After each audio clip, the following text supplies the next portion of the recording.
my dog. DJ Sama. Sutra. Let's go. So we gonna have one of the craziest times you ever had in your life. Girl, you know doing so cute, on that cookie way you do. Hey, pop that coochie. Hey, pop that coochie. It's gonna pop that coochie today. Pop that coochie, baby. Pop that coochie. Hey. What's going on, mi gente? DJ Sama. Welcome to Sama Sutra. We are at an undisclosed location in Long Island, and the weather's nice. It really is. And tonight is going to be even nicer. The legend of the decades is going down right here in Long Island. I got Mr. Mixx, 2 Live Crew. How you doing, sir? All right. And that's icons of the decade. Oh, we're did not I say legends. Okay. We're not legends. We're icons. Icons of the decades, man. okay. We're icons, man. So tonight is the lineup is crazy. You got Mr. Cheeks, you got Rob Bass, you got Coolio, you got DJ Capone, you got Vinny hosting it from Naughty by Nature. It don't get no better. And the 2 Live Crew popping coochies. Hey, What? Who let all them dogs out?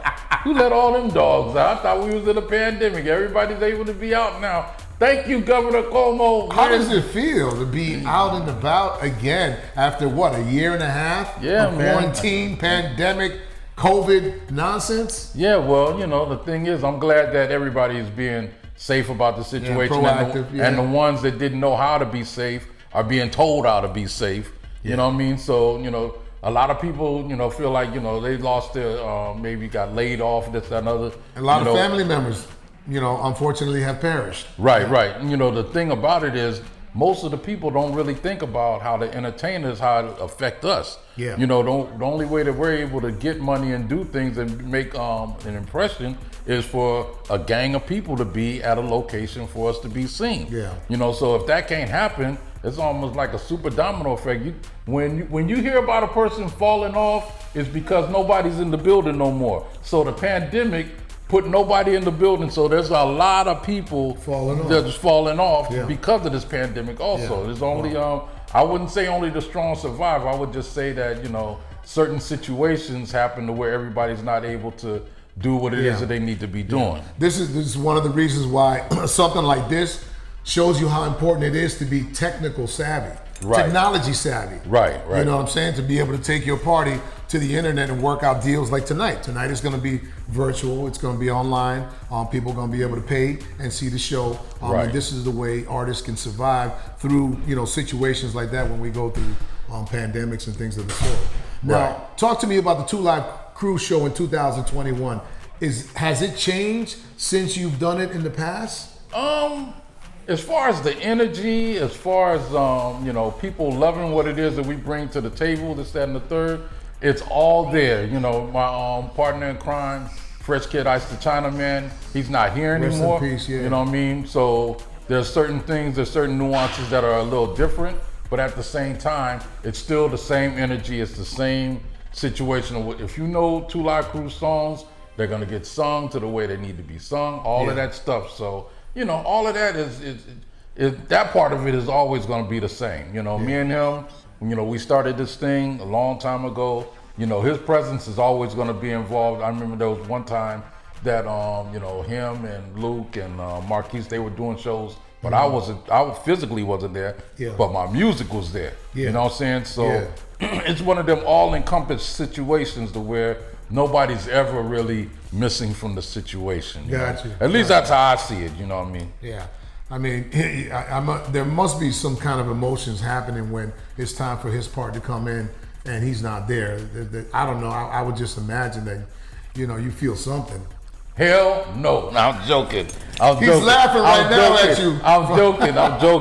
I'm joking. Nah, it's a, you know, it's kind of a trip that, you know, you've known someone for a long time, and you know, like I say, we met in '85. It's 2021. So yeah, it's long history. When we met in 1985, we didn't even know what the year 2000 was going to be like, you know, and we're in 2021 now. So it's definitely a situation that's very different. What does that say about the group, though, that you guys have been able to last the test of time and still be able to do shows, still be able to bring out big crowds? Well, what does that say about your music, man? I guess we did something right 30-something years ago. Yeah. I think, you know, the funny thing about hip hop and all of that is that they try to make it out to be a young people sport. Yeah. And I guess when anything starts, it's young, but it's allowed to mature and this, that, and the third. You know, rock and roll was able to mature, you know, whether it's Rolling Stones or Van Halen or this, that, and the third. Hip hop is at that space right now where, you know, it's what they would call middle-aged rappers. I seen something in one of these magazines talking about, you know, DMX and Black Rob and Shock G from Digital Underground. It was headed something about middle-aged rappers. Yeah. So it's a situation where they never did that with the rock and roll cats. They never did that with the blues cats. Yeah. They never did that with the pop icon guys that, you know, you never heard somebody say Julio Iglesias, the senior citizen singer. They never did that. You know what I'm saying? So, but Well, with look at hip Drake, hop, man. Drake has had a very long career, successful at that. You know what I'm saying? He's been in the game, what now, 15 years or more? yeah. I mean, you know, he's not going nowhere. He's almost like, look this up, Wayne Newton. Look this up. He's like the Wayne Newton of the young people's generation. You know what I mean? So he's going to be here forever. He's going, you know, he has a big old palace in Toronto right now, but he's probably going to have one just like that in Vegas probably. Speaking of the new school, you know what I'm saying, the little jits coming in right now, let me ask you this. Do any of these young up-and-coming rappers ever come up to you and go, yo, I want you to mentor me. I want you to show me how you did it back in the day so I could learn how the old school, you know, evolved in that time. What do you think about my skill set? How can I improve? Have you ever had jits come up to you and say that? I've had one cat say to me, this is a young dude sport, man. What are you doing here, man? Really? What are you doing here, man? You know, this is a young people sport. Okay. And then when I go up on stage and show them, say, oh man, I'm sorry, OG. I'm sorry, OG. You gotta respect You know, the so old school, you know, man. but the thing is, they don't really know how to respect it because they're born in the world that rap music exists. You know what I'm saying? We created something that didn't exist when we were kids. True. You know what I'm saying? So they got yeah. a different thought process about how, you know, how this thing actually is. And they don't really understand that there were so many different lanes of hip hop, you know, even though we all got crammed into one space, you know, you didn't get beat up for being a Public Enemy fan and an EPMD fan and a De La Soul fan, Thugs and Harmony, or all of these different styles of situations or wherever it was they was from, you know, everybody just loved what got brought to the table if it was good. Yeah. Now it's either, you know, you pill popping or you coochie popping or, you know, or whatever, and those are the things. Those are the, you know, that's the curriculum. Yeah. If you ain't coochie popping and you ain't pill popping, we don't want to do the record. Yeah. You know what I'm saying? So that's the big problem. Let me ask you this, because I know I was there. You know, I played the music. I was part of the movement, the pioneering of hip hop and bass music and all of that in Miami. Now, when it came to the way New York felt about bass music back in the day, they were shaming bass music. They were shaming booty music back in the day. How does it feel coming back to New York now? And does it feel like a vindication? Does it feel like I knew this day was going to happen one day? You know what I'm Well, saying? I think the biggest issue that we had back in the day is that there were different types of shot callers that was coming from out of the South, and it never was ever an issue in the super earlier days when Sugar Hill Gang and all that stuff. There was nobody that ever came from another market to do anything. So when we showed up in '86, you know, from Rapper's Delight to '86, that's like 7 years, but it was still a New York thing. Yeah. Nobody was looked at from any other place, not Los Angeles, nowhere. Nobody was doing any rap records. We're like kind of like one of the first ones to be outside of the circle that You were was like the rap particularly- Beatles. Yeah.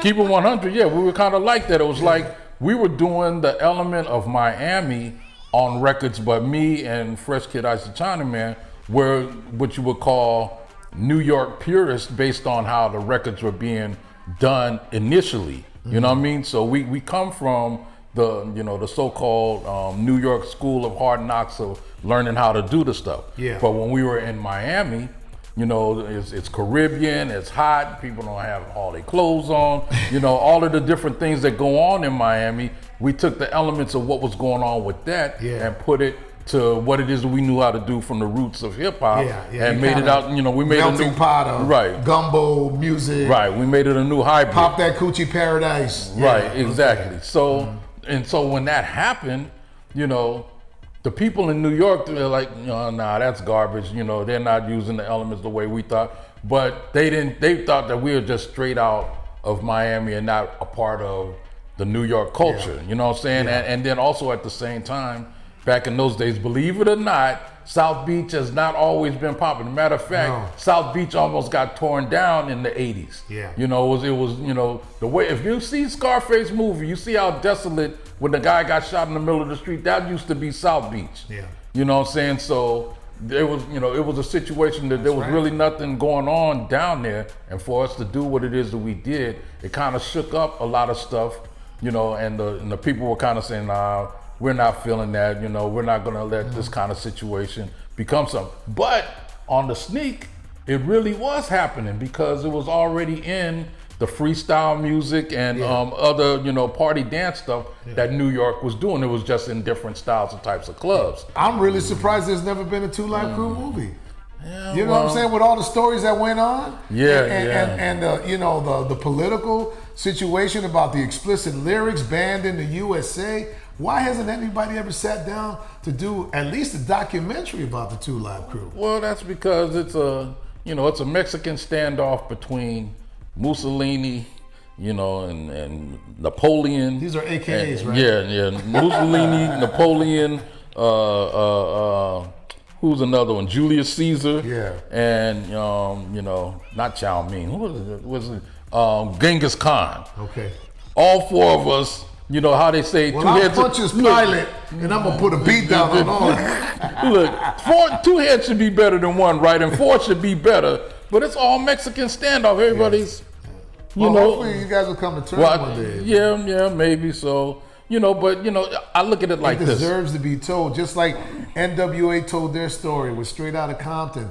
You were the hottest thing coming out of Miami, creating the bass sound. That story deserves to be told to the world, man. Right, exactly. And you know, but the coldest thing about that is it's got to be told right. And there's so many schisms that people really don't know about. And that's one of the main reasons why a lot of the stuff is going at a snail's pace. But you know, it's gonna pick up. We're gonna have to put a rally together, man, because a petition or something, man, because I really feel strong about that. I'm just being honest, man. For sure. No, I get it. I understand. Yeah. So good, man. I'm glad that you are gonna do this incredible show tonight. We're gonna show everybody VIP style how you, Mr. Cheeks, Rob Bass, Coolio, Vinny, DJ Capone. I mean, these are iconic guys that have been doing it for a minute and have lasted the test of time as well. So I know it's gonna feel good to be on stage with these guys. Oh yeah, for sure. And we're in a place where we've never performed before in New York State. We're on Long Island, like you say, but the place is called Patchogue. P-A-T-C-H. I'm glad you remembered because I did. Patchogue. You know what I'm saying? I've never heard of the place until now, but I'm glad that it exists. Thank you, Governor Cuomo. Thank you. Give everybody your social platforms, man, so they can show you love and you know. All right, I'm only on Instagram. I mean, there's some stuff that'll show up. You don't have a Facebook? You don't have a Twitter? No, that's stuff that transfers over from Facebook, but for the most part, it's all on Instagram. No Twitter, this, that, and the third. It's 2 Live Mix. Yeah. 2 Live Mix, like how these young people do. 2 Live Mix. 2 Live Mix. 2 Live Mix. Oh, so yeah. It's going down tonight, Mr. Cheeks, Rob Bass, Coolio, Mr. Mixx, 2 Live Crew, popping coochies all over New York. It's gonna be ridiculous. DJ Sama Sutra, we out. It's going down in Long Island tonight.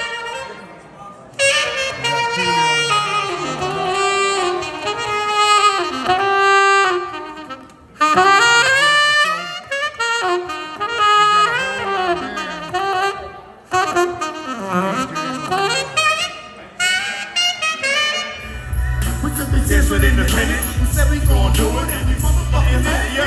Yeah, we bring the lights, camera, action. We stay making things happen, man. We took a chance with independent, and we said we gon' do it, and we motherfucking mad. Oh, yo. Get some B-roll. Mike. 1, 2. Yeah. Now. Deep cover. Deep cover.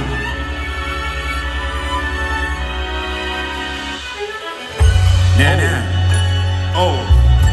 Oh. Oh. Oh. Yeah. Oh. Oh. Oh. Oh. Oh. Yeah. Oh. Hey, yo. Yeah. 1, 2 with it, right? Let's do. Hey, yo.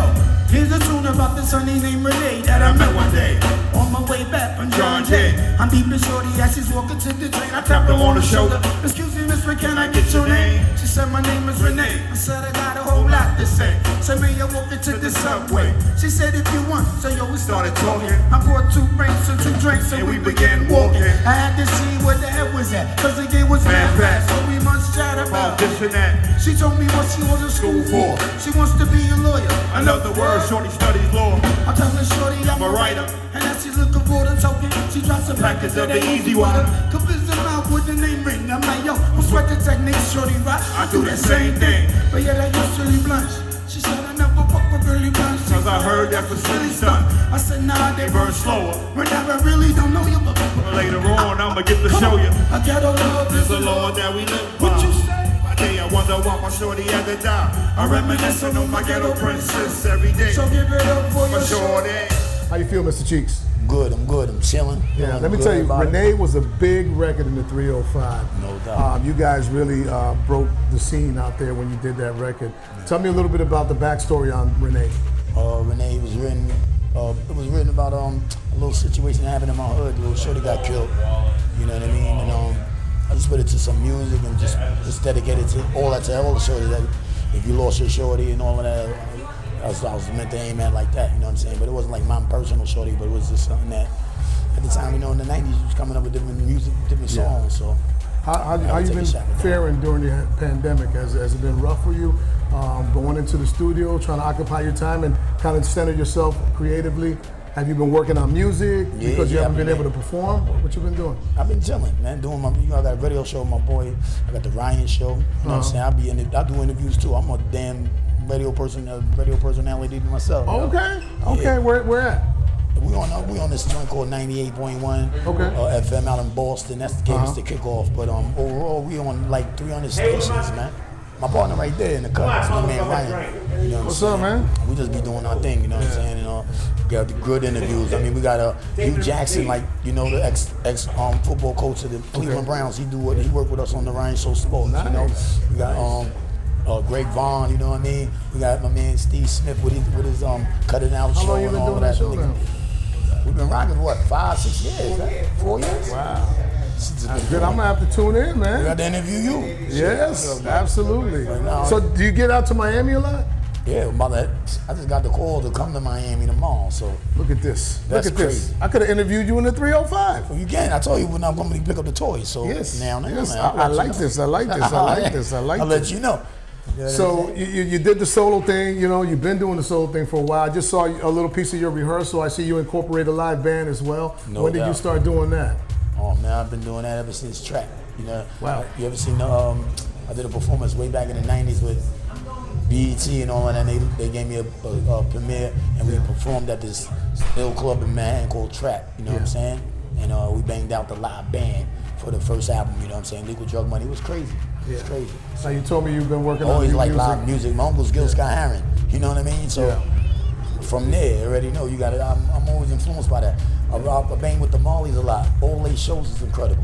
And you know, bunch of artists that I deal with, you know, they mostly do live sets, so it just influences you, you know what I'm saying? Have you done any collabs lately that we might be, you know? Me and my man Keith Murray got a joint out right now called Music Made Me High Part 2. That's banging. He on his way up here now.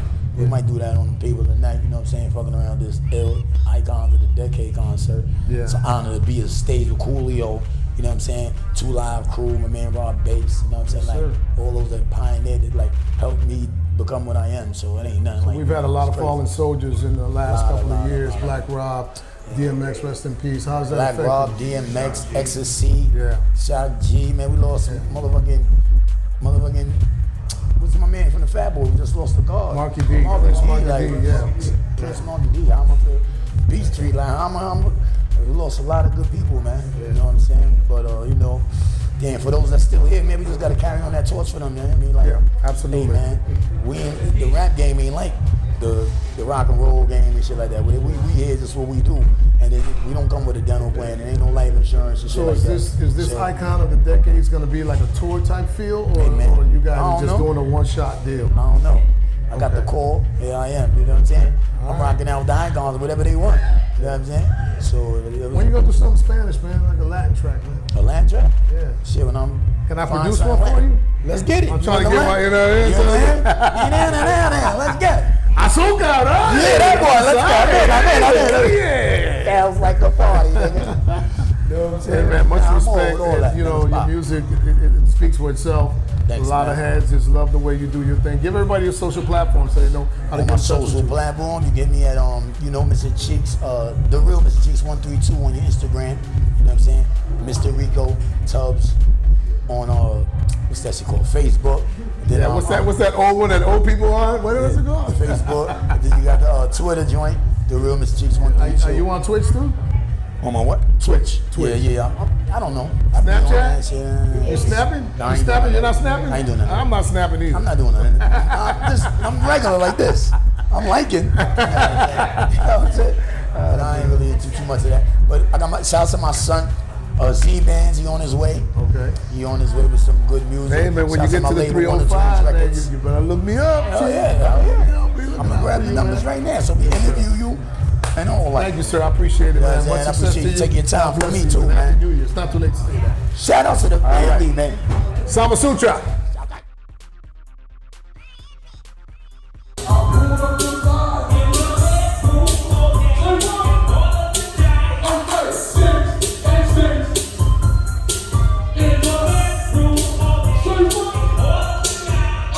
I'm in Vegas. You're in Vegas now? I've been in Vegas for like 10 years, 10, 12 years. Okay, all right. Well, What's up, man? Good to congratulations. see you, brother. Congratulations on all your success, my bro. You know, Thank you, man. Gangsta's Paradise was an incredible record. I read some of the backstory on that. I know that you had a nice run in Australia with Gangsta's Paradise. And yeah, That's right here. That's right here. We're gonna put it right here. Yeah, you know, Gangsta's Paradise. I think it was the longest number one in Australia. it was for a minute. The only one that knocked you off was Ed knocked me out. Sheeran. Yeah, Ed Sheeran was the only one that knocked took a you off. long time though. But I mean, you won a Grammy, you won MTV Awards, like 3 or 4, right? 4. You won 4 MTV Awards. I mean, like Billboard, Yeah. American Music Award, World Music Award. Yeah. I think So let me ask you, how did you get into the music business? What made you want to get into the music business? actually I just like to rap, bro. I love hip hop, man. I love hip hop. Hip hop is. I was talking to somebody about this the other day, actually. Hip hop is my father. Really? My father's still living, but when I was doing my It formative, raised you, is what you're saying. yeah, during my formative years, my father, you know, he was locked up, and so Yeah. everything good that I know about self, I learned knowledge of self from hip hop. I learned how to make money from hip hop. I learned how to keep money from hip hop. I learned how to be myself through Was it hip hard hop. for you to stay disciplined, like especially when you first got in the game, started doing shows and all the No, girls no, came no, around no. and the money No, came around? no. Or were you always mega focused? No, because I had a couple record deals. I had a couple record deals before I got a real record deal. I had some bullshit record deals, Okay. and I had visions of grandeur. You know what I'm saying? Yeah. I thought I was gonna be making all this money or whatever. Bought all these imaginary houses and cars and all this shit, and it didn't happen. And so I was signed to Ruthless. Really? I was signed Never to knew Ruthless. that. I was signed to Ruthless. But nothing ever happened because they blew up so big that Easy just really didn't have time, bro. He literally did not have time to do to fuck with me. So he let me out of my contract, and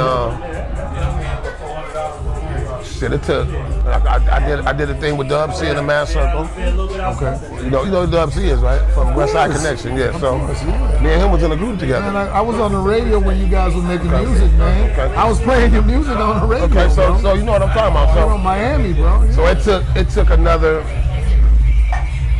probably took 10 years before I got to deal with Tommy Boy. Yeah.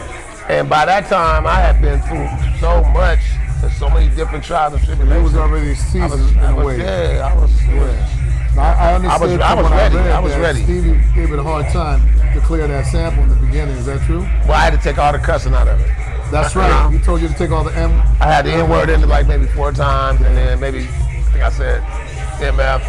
Yeah. And then some other things or whatever, but it was no problem. Yeah. To take it out was not a problem. And I made a reference to a gun, and that's why I said I got my 10 in my hand. Yeah. First it said Mac 11 in my hand. Oh, okay. And I had to take that out. So after you took all that out, did you still feel it was organic enough for you to be proud of that? It wasn't a big deal, not at all. Okay. Not at all.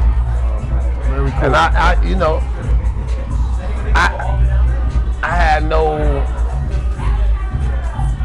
had no clue that Gangsta Paradise was gonna be that big. I mean, I always felt it was a good song, but Tommy Boy told me it was a good album cut.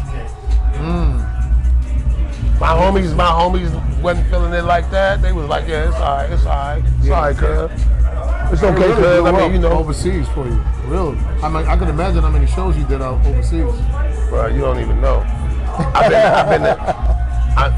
So many different places I went to. I was the first rapper, first MC that ever went there. The first hip hop that they ever heard. Yeah, that's groundbreaking. So what makes you still want to keep, doing what you do? I know you got a live thing that you do as well. You got great musicians, by the way, man. I saw you in rehearsal. I was like, God damn, I can only imagine what the show does sound like. Damn. I wasn't sure if I was gonna record again. I mean, I still was recording for fun, for me. Yeah.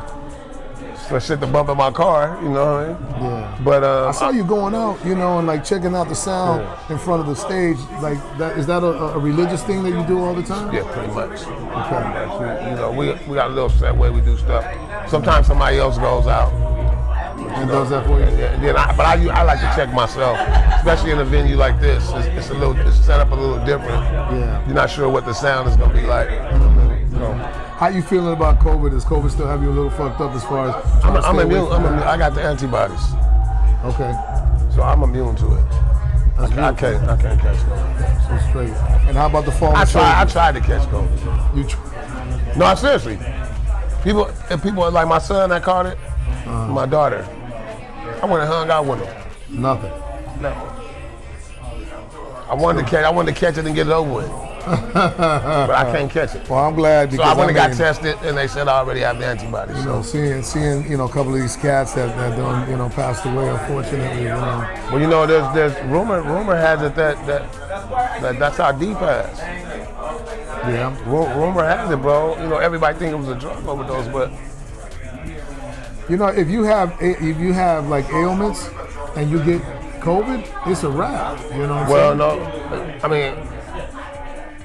Because who knows what the truth is, and from what I've seen. He's buried. They put him in the ground now. Like Shabba Dude, the breaking dude. But you know what I'm saying? He was fine. Just got out of the hospital with COVID, and then 3 days later he died. Did he get the vaccine? Nah, man. They're saying that D died from the vaccine, bro. That he had just taken the vaccine. Ooh. So you're not you don't need it, right? Because I don't have to take it. Yeah, so you're good. So what's next for Coolio? You just going to be doing shows? You got new music? Every 60 days, I'm putting out a new single this year. So I put out the first 2 already, and then the last 3 months of the year, I'm putting out 2 every 30 days. You gonna stay consistent like that? Yeah, and then next year album, I'll take all those songs and put them with some more songs and do an album. And are you doing any collabs with anybody? Yeah, absolutely. Okay. I just did the song I got out right now is with Too Short. It's with Too Short. It's called Tag. Okay. Straight Too Short. So you're working Too with Short the old school, yeah. And then I don't know. I mean, I don't know a lot of the young new I was cats. about to ask you how you feel about the young jits. You working with anybody new? I like a few of them. But I don't know them.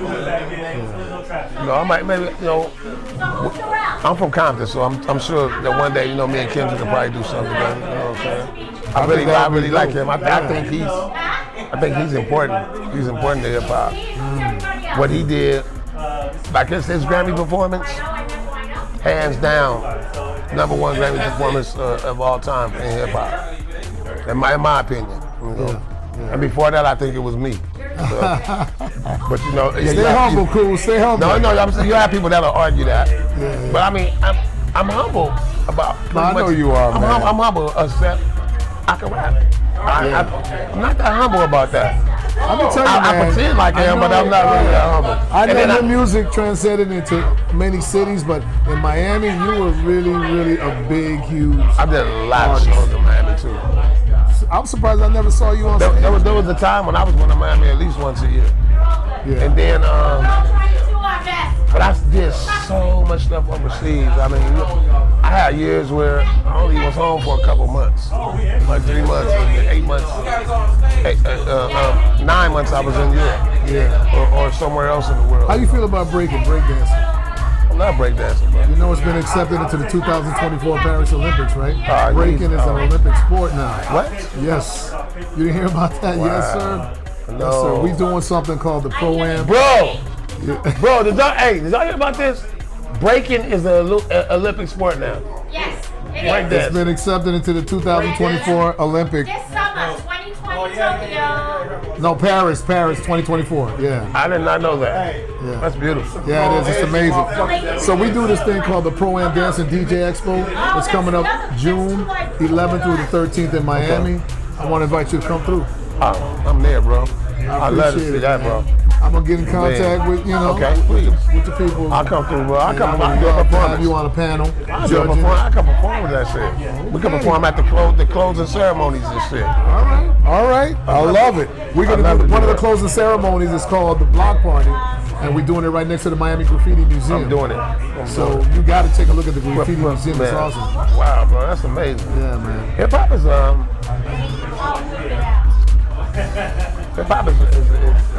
a different genre now. It's not what it was. No, it is evolved. I think it's evolved. Yeah. But it's also, I mean, everything goes in a circle. Everything goes. History repeats itself. I was about to ask you. You think it goes around, comes around? And I'm waiting. I think MCs are getting more lyrical again. I'm waiting for the resurgence of the hip hop group to come back. Oh yeah. That was hip hop groups have always been important. Yeah, I was watching the Get Down. The Get Down on Netflix. I love that, bro. And I was like, man, if like 4 or 5 MCs it would come ended back too quick, like that, bro. It ended too quick. Yeah, Treacherous 3, Grandmaster Funk, and Furious 5. I mean, Public those Enemy. are iconic groups as well, man. They deserve to be recognized. Absolutely. A lot of inspiration they gave you, right, from back in the day? Bro, I mean, I'm Melly Mel, bro. Grandmaster Flash and Furious 5, that was my shit. Rakim, man. Rakim changed. Eric B. Rakim changed the sound of hip hop because prolific. Before him, everybody was rapping in a manufactured radio voice. He came in. He came in and he rapped in his natural speaking voice. Yeah. If you listen to him talk, he raps the same just like he talks. So. And he was prolific. And everybody you had to do that. Once you saw somebody do it, once you saw him do it, it's like, okay, why am I not doing that? I agree with you. You got that kind of talking voice as well. Yeah. I mean, but it's definitely because I used to try to rap like Melly Mel. Oh yeah. My name is Coolio. Yo, want the microphone? I used to do that shit. I really did, bro. And I mean, it was a time. But that was the real early years. Yeah, man. That's where I came in. When back in the late '70s, early '80s is when I got into DJing and doing my thing in Miami. Got put on the radio, started doing mix shows, and then from there was history, man. Hey, I'm one of the first 5 rappers from the West Coast, bro. I'm one of the original 5. Who else A lot was of people doing don't know before that. that? Let me see. It was Ice-T, Yeah. Kid Frost. Oh, this is for La Raza.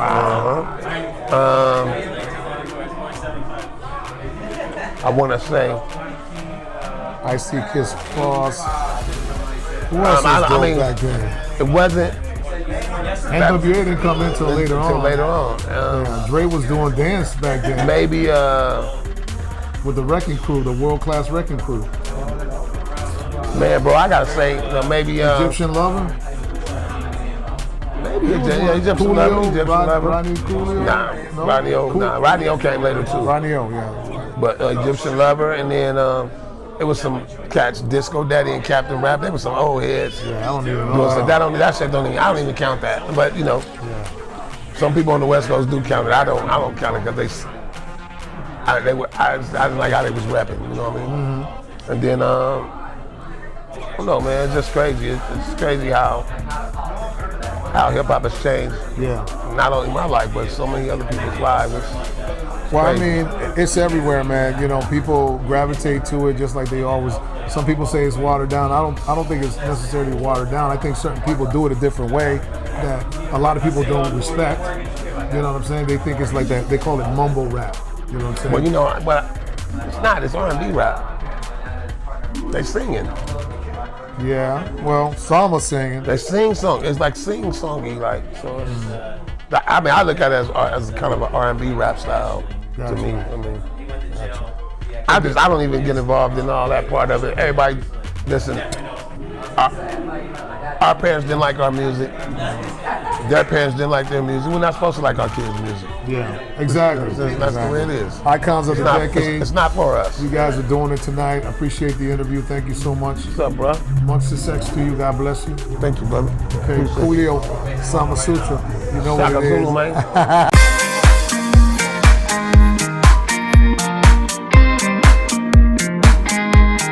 Sama Sutra.